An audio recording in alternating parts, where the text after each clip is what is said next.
ಮೇಲ್ಕೋಟೆ ಶಾಸಕರು ಕೂಡ ನೋಡ್ರಿ, ಮಂಡ್ಯದಲ್ಲಿ ಯಾವುದೇ ಅಭಿವೃದ್ಧಿ ಮಾಡೋಕ್ಕೆ ಹೋದರೂ ಈ ರೀತಿ ತಡೆ ಹಿಡಿದು ಮಂಡ್ಯ ಒಂದು ದೊಡ್ಡ ಹಳ್ಳಿ ಥರ ಇದೆ. ಅದಕ್ಕಿಂತ ಬೇರೆ ಏನೂ ಆಗಿಲ್ಲ. ಕಾವೇರಿ ಆರತಿ ಈ ಹಿಂದೂ ಸಂಪ್ರದಾಯದ ನಮ್ಮ ಪ್ರತಿ ಜನಗಳ ಒಂದು ಭಾವನಾತ್ಮಕವಾದ ಆರತಿ. ಅದಕ್ಕೆ ಏನಕ್ಕೆ ತೊಂದರೆ, ಏನು ಪ್ರಾಬ್ಲಮ್ ಏನಾಗುತ್ತೆ? ರೈತ ಸಂಘದವರು ಕೆಲವೊಂದನ್ನು ಅರ್ಥ ಮಾಡ್ಕೋಬೇಕು. ದರ್ಶನ್ ಪುಟ್ಟಣ್ಣನೂ ಅರ್ಥ ಮಾಡ್ಕೋಬೇಕು. ವಿರೋಧ ಮಾಡ್ತೀನಿ ಅಂದರೆ ಎಲ್ಲದಕ್ಕೂ ವಿರೋಧ ಮಾಡೋದಲ್ಲ. ಒಂದು ಕಾವೇರಿ ಆರತಿ ಆದರೆ 1,000 ಜನಕ್ಕೆ ಕೆಲಸ ಉದ್ಯೋಗ ಸೃಷ್ಟಿ ಆಗ್ತದೆ. ರೈತರಿಗೆ ಹೊಲ ಗದ್ದೆ ಇದೆ, ರೈತರ ಮಕ್ಕಳಿಗೆ ಉದ್ಯೋಗ ನಮ್ಮೂರಲ್ಲೇ ಸೃಷ್ಟಿ ಆಗ್ತದೆ. ಎಲ್ಲದಕ್ಕೂ ವಿರೋಧ ಮಾಡ್ತೀನಿ ಅಂದರೆ ಇದನ್ನು ಯಾರೂ ಒಪ್ಪೋದಿಲ್ಲ. ಕಾವೇರಿ ಆರತಿನ ನಾವು ಮಾಡ್ತೀವಿ. ಯಾರು ಅಡ್ಡ ಬಂದ್ರೂ ಅದಕ್ಕೆ ತಡೆ ನಿಲ್ಲಿಸೋದಕ್ಕೆ ಸಾಧ್ಯ ಇಲ್ಲ. ಆ ಪುಣ್ಯಾತ್ಮ ಡಿ.ಕೆ. ಶಿವಕುಮಾರ್ ಅವರು ಏನೋ ಒಂದು ಅಭಿವೃದ್ಧಿ ಮಾಡ್ತೀನಿ ಅಂತ ಬಂದಿದ್ದಾರೆ. ಎಲ್ಲದಕ್ಕೂ ತಡೆ ಹಿಡಿದು ಜಿಲ್ಲೆಯ ಅಭಿವೃದ್ಧಿಗೆ ತಡೆ ಹಿಡಿದ್ರಿ ಅನ್ನೋ ಕೆಟ್ಟ ಕಳಂಕಕ್ಕೆ ನೀವು ಗುರಿಯಾಗಬೇಡಿ. ಹೋರಾಟ ಮಾಡಿ, ತಮಿಳುನಾಡು ವಿರುದ್ಧ ಹೋರಾಟ ಮಾಡಿ, ಇನ್ನೂ ನೀರು ಬೇಕು ಅಂತ ಹೋರಾಟ ಮಾಡಿ, ಇದು ಮೇಕೆದಾಟು ಅಣೆಕಟ್ಟಿಗೆ ಹೋರಾಟ ಮಾಡಿ, ಅಭಿವೃದ್ಧಿ ಕಾರ್ಯಗಳಿಗೆ ಇದು ಕಾವೇರಿ ಆರತಿ ಮಾಡೋದ್ರಿಂದ ಏನು ತೊಂದರೆ, ಯಾರಿಗೆ ತೊಂದರೆ? ಸುಮ್ಮನೆ ಯಾವುದೋ ವಿಚಾರಗಳಿಗೆ ತಗೊಂಡು ಬೇಡದಿರೋ ವಿಚಾರಗಳಿಗೆ ಹೋರಾಟ ಮಾಡೋದ್ರಿಂದ ಉಪಯೋಗ ಆಗಲ್ಲ. ಇದು ನಮ್ಮ ಜಿಲ್ಲೆಯನ್ನು ಇಡೀ ವಿಶ್ವ ತಿರುಗಿ ಮಾಡೋವಂಥ ಕಾರ್ಯಕ್ರಮ ಇದು ಆಗಲೇಬೇಕು. ಇದು ನಮ್ಮ ಡಿ.ಕೆ. ಶಿವಕುಮಾರ್ ಅವರು ತಂದಿರುವಂಥ ಕಾರ್ಯಕ್ರಮನ ಸಾಗಿಸ್ತೀವಿ. ಯಾರು ವಿರೋಧ ಮಾಡಿದ್ರೂ ಕೂಡ ನಾವು ಅದನ್ನು ನಿಲ್ಲಿಸೋಲ್ಲ.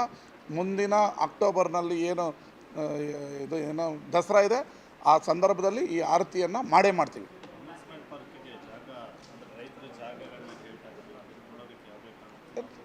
ಇವತ್ತಿನ ಮಾರ್ಕೆಟ್ ಬೆಲೆ ಏನಿದೆ ಅದನ್ನು ಕೊಟ್ಬಿಟ್ಟು ತೊಗೊಳ್ತೀವಿ ರೀ ಸರ್ಕಾರದಿಂದ. ನಾವೇನು ಫ್ರೀಯಾಗಿ ತೊಗೊಳ್ಳೋದಿಲ್ಲ.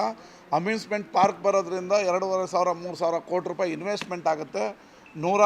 ಸಾವಿರಾರು ಜನಕ್ಕೆ ಉದ್ಯೋಗ ಆಗುತ್ತೆ, ಮನೋರಂಜನೆ ಸಿಗುತ್ತೆ. ನಯಾಗರ ಫಾಲ್ಸ್ ನೋಡೋಗ್ರಿ ಯಾವ ರೀತಿ ಇದೆ.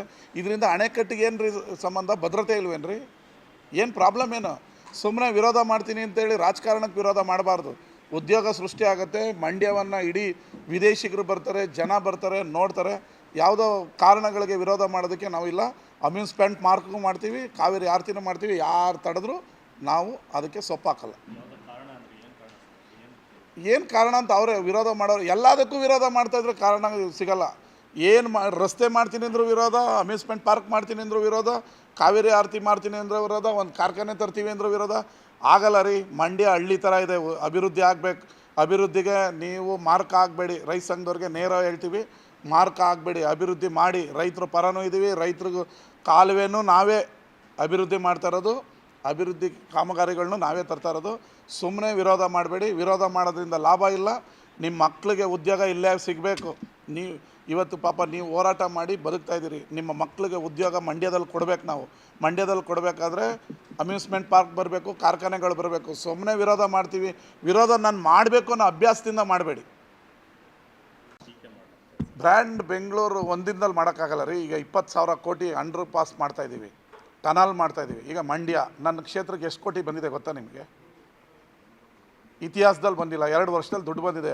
ಕಾವೇರಿ ನಿಗಮದಿಂದ 220 ಕೋಟಿ ಬಂದಿದೆ. ಜಲಧಾರೆಯಲ್ಲಿ 450 ಕೋಟಿ ಬಂದಿದೆ.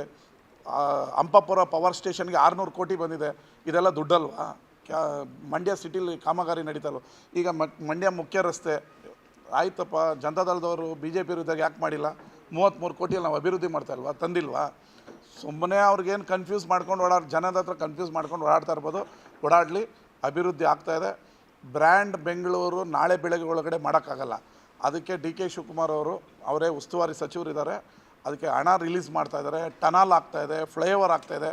ಕಾಮಗಾರಿ ನಡೆಯೋದಕ್ಕೆ ಸ್ವಲ್ಪ ದಿನ ಆಗುತ್ತೆ. ಅದೆಲ್ಲ ಓಪನ್ ಆದಮೇಲೆ ಬ್ರ್ಯಾಂಡ್ ಬೆಂಗಳೂರು ಆಗಿ ಕಾಣುತ್ತೆ.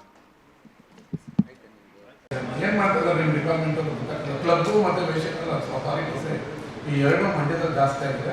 ನಾನು ಇದು ವಿರೋಧ ಇದ್ದೀನಿ. ಬಟ್ ಎಲ್ಲರೂ ನಾನು ಚಾಪೆ ಕೆಳಗಡೆ ನೋಡಿದ್ರೆ ನಿಮ್ಮ ಡಿಪಾರ್ಟ್ಮೆಂಟ್ ರಂಗೋಲಿ ಕೆಳಗಡೆ ನುಗ್ಗಿ ಹೆಚ್ಚು ಇಸ್ಪೀಟ್ ಕ್ಲಬ್ಗಳಲ್ಲಿ ಪರ್ಮಿಷನ್ ಕೊಡ್ತಾ ಇದ್ದಾರೆ. ಕ್ರಿಕೆಟ್ ಬೆಟ್ಟಿಂಗ್ನ ಸ್ಟಾಪ್ ಮಾಡಿ ಅಂತ ನಾನು ವೆರಿ ಸೀರಿಯಸ್ ಹೇಳ್ತಾ ಇದ್ದೀನಿ.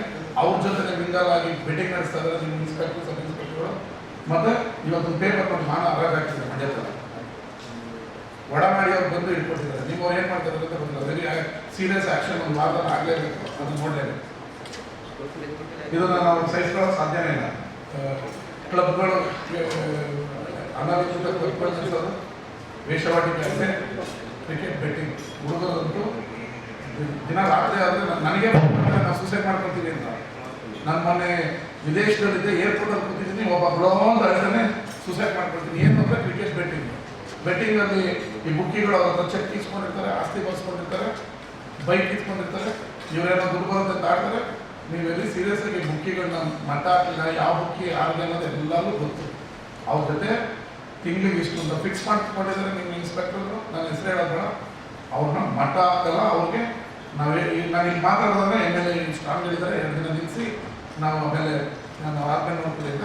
ಮತ್ತು ರೌಡಿಸಮ್ ಜಾಸ್ತಿ ಆಗಿದೆ, ಅದನ್ನು ವೆರಿ ಸೀರಿಯಸ್.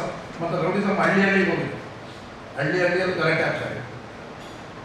ಇದು ವೆರಿ, ನೀವು ಆನೆಸ್ಟ್ ಆಫೀಸಲ್ಲಿ ಇದ್ದೀರ, ನೀವು ವೆರಿ ಸೀರಿಯಸ್ ಆಗಿ ತಗೊಳ್ಳೇಬೇಕು. ಇದರಲ್ಲಿ ಯಾವುದು ಮುಲಾಜಿಲ್ಲ, ನಾನು ಯಾವುದು 2 ನಿಮಿಷ ಅದು ಕ್ಲೋಸ್ ಮಾಡ್ತೀರಾ, ನನಗೆ ಗೊತ್ತು. ಪೇಪರ್ ಬಂದ ಮೇಲೆ ಕ್ಲೋಸ್ ಮಾಡ್ತೀರಾ. ಬಟ್ ಯಾವ್ಯಾವ ಸ್ಪಾ ನಡೀತಾ ಇದೆ, ಯಾವ ಬ್ಯೂಟಿ ಪಾರ್ಲರ್ ಲೀಗಲಾಗಿ ನಡೀತಾ ಇದೆಯಾ, ಹೇರ್ ಕಟ್ ಮಾಡ್ತಾರೆ, ನೋ ಪ್ರಾಬ್ಲಮ್. ಬೆಂಗಳೂರನ್ನ ಮೈಸೂರನ್ನ ಮಂಡ್ಯಕ್ಕೆ ಶಿಫ್ಟ್ ಮಾಡೋದಕ್ಕೆ ನಾನು ಒಪ್ಪೋದಿಲ್ಲ, ಬಿಡಲ್ಲ. ಮತ್ತು ಹೈಟೆಕ್ ಹೋಟ್ಲ್ಗಳಲ್ಲಿ ಇಸ್ವೀಟ್ ದಂಧೆ ನಡೀತಾ ಇರುತ್ತೆ. ನೀವು ಅದನ್ನು ರೂಮ್ ತಗೊಂಡು ಇಸ್ವೀಟ್ ಆಗ್ತಾ ಇದ್ದರೆ ವೆರಿ ಸೀರಿಯಸ್ ಆಗಿ ಚೆಕ್ ಮಾಡಿ, ವೆರಿ ಸೀರಿಯಸ್ ಆಗಿ ಬಂದು ಮಾಡಿ. ಏನಾಗಿದೆ, ಬೆಂಗಳೂರಿಂದ ಮಂಡ್ಯ 80 ಕಿಲೋಮೀಟರ್ ಇದೆ, 1 ಅವರ್ ಬರ್ಬೋದು, ಆಡ್ಬೋದು, ಹೋಗ್ಬೋದು ಅನ್ನೋದು.